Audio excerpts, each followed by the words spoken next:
So I'm at the Sardinian village of Ilio, I-L-I-O, which boasts ancient Nuraghic culture. They're saying Bronze Age or pre-Nuraghic, which is Neolithic. There's debate about the age of these sites. But what's really interesting is some of the megalithic stonework they have. I didn't expect to see some of the cuts that they've made here. And of course the site is sort of just all damaged. This is the Giants tomb, or Tomb of the Giganti, Tomb 1 in Ilio.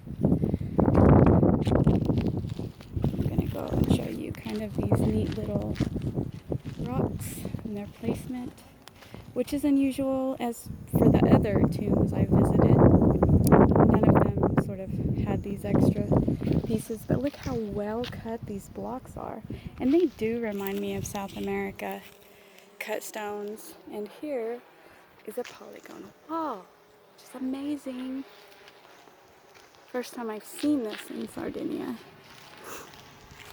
So this off the beaten track here, coming to this particular tomb, which has Domus de Janus, or little tomb caves as well, but that's quite a very long hike, which I did do, and I liked it. It was nice, but if you come to this site, do bring lots of water and dress in light colored clothing because you will get extremely hot.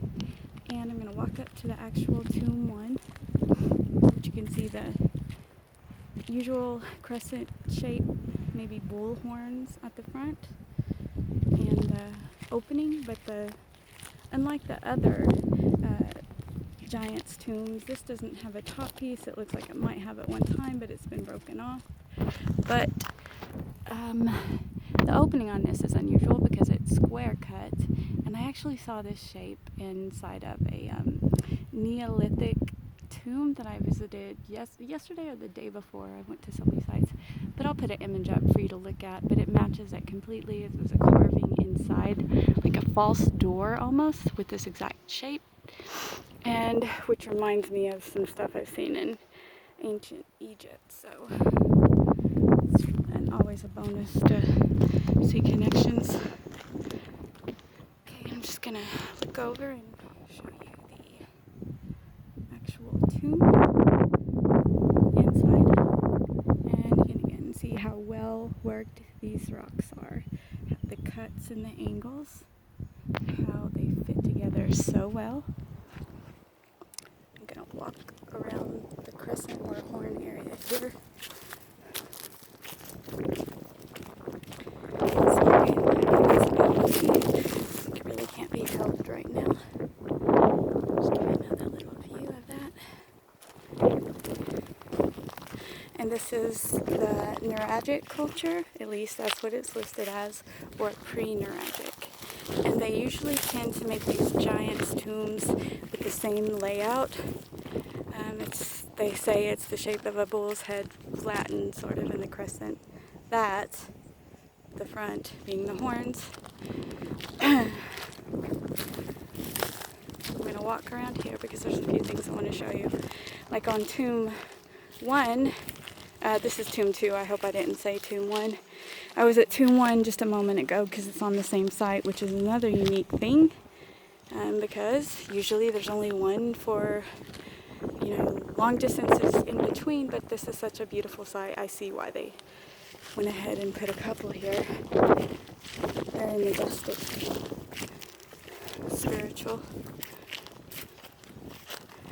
Now, there are, of course, the myths and legends that there were giants actually buried in these tombs and built by them. So, that remains to be seen, of course.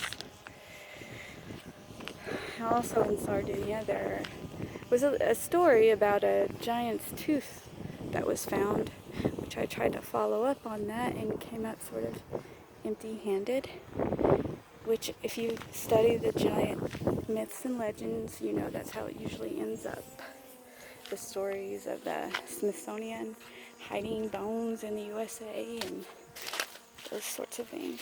So here I wanted to show you how nicely cut and precise the stones are, so that you see some of the edges.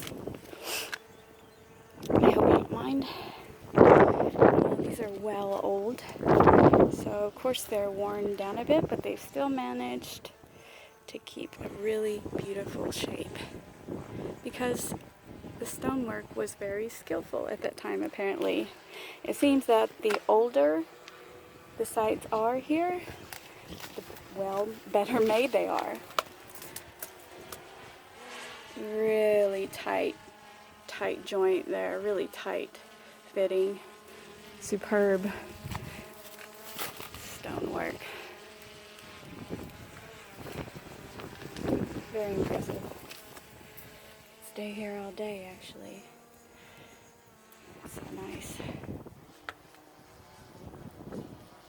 And so I'm even more impressed with the culture that built these, which might be 03 or before that, or maybe even an early culture of the Etruscans, which would be like the Pelasgians, because the other day I also went to a site very hard to get to with a megalithic wall of immense size. I wasn't expecting it. I was expecting to see medium-sized stones, but no, these were magnificent. It was like a fort on top of a mountain, but it looked like giants had to have built it. So I took some photos of that, of course. How could I not? And I'll try to share some of those with you so you can sort of look in awe as well at those. And I'm sorry I'm turning the camera a bit. I just want to make sure that you get to see all of this wonderful stuff that I get to see right now. It's really hot here, by the way.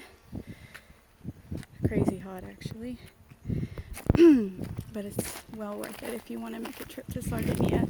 Buy the guidebooks and then talk to people that live in the area if you can find some English-speaking ones. Because there's a lot of stuff that's just off the trail that you kind of just have to figure out as you go. I mean, there's work stones all around here. It's really nice. They're very old. Let's see if I can get a... Yeah, and that just shows the typical shape with the giant's chamber and then the moon crescent horns at the front. Really, really good job they did here. Hope you like it as much as I do. Let's go around this way one time. Again, I'm so sorry for the shaking of the camera.